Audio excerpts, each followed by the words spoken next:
दूसरा था, ये दौर दूसरा है, वो साल दूसरा था। अब क्या बताऊं तुमको कि राजनीति का हाल दूसरा है, वो साल दूसरा था, ये साल दूसरा है भाई। हैं?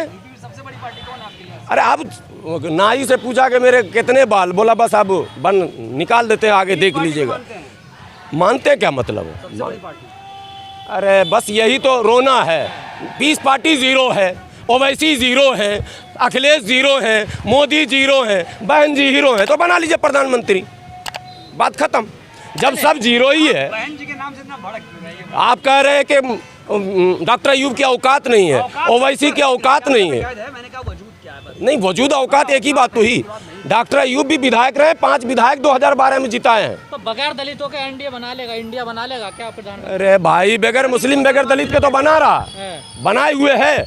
इंडिया में कौन दलित चेहरा, मुस्लिम चेहरा, बताइए आप कौन चेहरा? तो बन जाएगा उनका प्रधानमंत्री? अरे बनेगा ही, जब हम ऐसे ही बनेगा, जब औकात हम आपस में लड़ेंगे, जब हम आपस में वजूद की बात करेंगे तो वो लोग जीतेंगे। यही हो रहा है, हम वजूद की बात करते रहते हैं, वो जीतते रहते हैं। शून्य, मैं फिर कह रहा हूँ दोबारा फिर, तो आप लोग गठबंधन नहीं करेंगे इसका मतलब? हम तो गठबंधन का ऑफर कर रहे हैं। अभी आपने क्या कहा? आपका वजूद नहीं है। मैं बहन जी को कह रहा हूँ गठबंधन पीस पार्टी से, एमआईएम से करो, हमको बुलाओ, हम बताते हैं गठबंधन कैसे होता है। तो आप कहेंगे आपका वजूद क्या है, तो मैं भी कैमरे पे कह रहा हूँ आपका वजूद क्या है। नहीं, बात बराबर। आपने कहा, लालू जी ने कहा कि बहन जी का संपर्क बीजेपी से चल रहा है। अजीत पवार के सारे घर वाले चले गए बीजेपी में, शिवसेना पूरी टूट कर चलेगी बीजेपी में, उनसे तो वो संपर्क कर रहे हैं, उनके तो घर जा रहे हैं। मायावती का कोई नेता नहीं गया, उससे संपर्क नहीं कर सकते वो हैं? नहीं, मायावती ब्रजेश पाठक कहाँ थे? मौर्य जी कहाँ थे? अरे वो कब? आप स्वामी प्रसाद मौर्य कहाँ थे?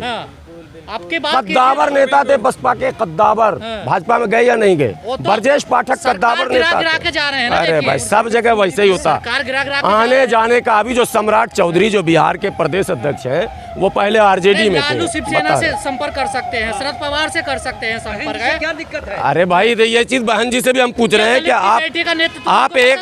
आप एक साल से ये क्यों कह रहे हो मैं अकेला चुनाव लड़ूंगी? ये भी तो बात है। ये तो कांग्रेस भी कह रही है दिल्ली में। कहाँ कह रही है? उन्होंने कहा हम तो पूरी सीटों पर तैयारी कर रहे हैं। कांग्रेस तो मीटिंग कर रही है, कांग्रेस तो सबके साथ बैठ रही है, सारी सीटें उनकी बंट चुकी हैं आपस में, वो सेट कर लिया उन लोगों ने। बहन जी का 25 से प्लस सीटें आ रही हैं यूपी में। चलिए, ऊपर वाला आपके मुंह में घी शक्कर दे, हम भी इंतजार करते हैं उस दिन का कि ऐसा हो, हम भी इंतजार करते हैं। तो आप क्या चाहते हैं गठबंधन में? क्या?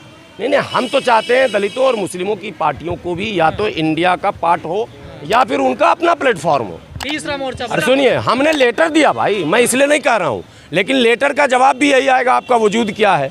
हमने सुनिए, नहीं ये दिल पत्रकार का सवाल है, कोई पार्टी का ऑफिशियल बयान नहीं है। मैं कह रहा हूँ बाज़ाब्ता ऑफिशियल लेटर, ईमेल से भी और डाक से भी, बहन जी को भी, चंद्रशेखर जी को भी, वामन मेश्राम जी को भी, ओवैसी साहब को भी, डॉक्टर अयूब को भी, और वो तमाम छोटी पार्टियां, यहाँ तक के संगठन चलाने वालों को भी, सबको 25 लेटर बाज़ाब्ता रजिस्ट्री से भेजा गया है। और सबसे रिक्वेस्ट किया गया कि आप एक बार बुलाइए, बैठिए, हमको किसी की ज़रूरत नहीं है, हम लोग ही आपस में बैठ लें और हम एक नया गठबंधन बनाएं, उसका नाम रखें भारत।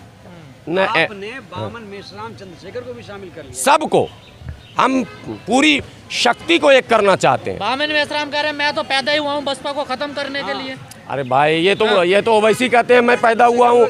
सुनिए, ये चीज़ दलितों में भी और मुसलमानों में भी। ओवैसी चाहते हैं पीस पार्टी खत्म हो जाए, पीस पार्टी चाहती है कि एमआईएम खत्म हो जाए। ये ऊपर भी है, नीचे भी है। कांग्रेस और भाजपा को आप दो मानते हैं क्या? लेकिन भाजपा चाहती है कांग्रेस खत्म हो जाए, कांग्रेस चाहती है भाजपा खत्म हो जाए। दोनों का रिंग मास्टर तो एक ही है ना, क्या अलग अलग है? भाई दोनों का रिंग मास्टर एक है। आपका समीकरण क्या कहता है? दलित वोट इस बार मायावती के साथ जाएगा या बिखर जाएगा? नहीं, अगर गठबंधन नहीं होगा किसी से, अकेले चुनाव लड़ेंगी, तो मेरा समीकरण नहीं, मैं सादे कागज में लिखवा रहा हूँ, मोहर भी साथ में लगा दे रहा हूँ। एक सीट ही नहीं मिलेगा, 25 तो बहुत दूर की बात, एक लोकसभा की सीट नहीं जीतने जा रहे। नहीं, गोदी मीडिया नहीं, मेरा परफेक्ट सर्वे है मेरा। मैं खूब जानता हूँ मतदाताओं को। 2005 में मैं खुद विधानसभा चुनाव लड़ा था, ठीक है। बिहार से Indian justice party, doctor Udit Raj की पार्टी, तब मैं महासचिव था। मैं भी पैदाइशी अम्बेडकरवादी हूँ।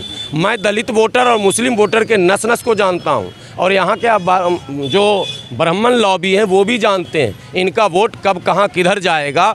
आप लोग एक कहानी सुनाते रहते हैं, बहन जी ने ऐसा किया, एक वेव था, वो एक माहौल बनाता 2007 में, बहुत लंबे संघर्ष के बाद एक माहौल बनाता, वो नहीं बनेगा। लिख लो, फिर मैं बार बार कलम कॉपी कर रहा हूँ, आप लिख लो। मैं जितना घूमता हूँ, बसपा के कोई नेता ही नहीं घूमते होंगे, भले वो सोशल मीडिया पे वो पैसा वसूली वाला अभियान चलाते हैं, वो चलाते रहे, मगर पैसा वसूली अभियान।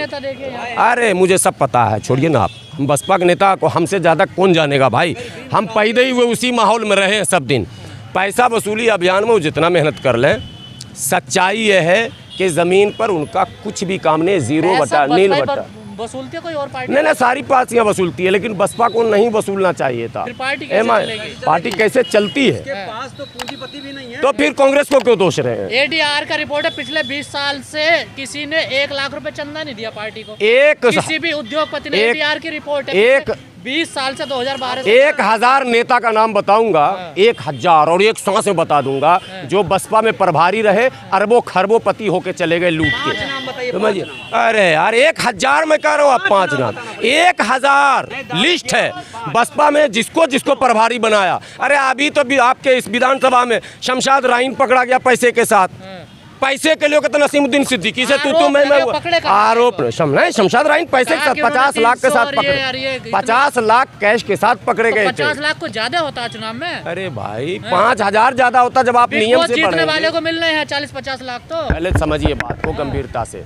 पक्षपात अलग चीज है और निष्पक्षता में सच बोलना अलग चीज है, दोनों दो चीजें हैं, दोनों एक साथ नहीं है।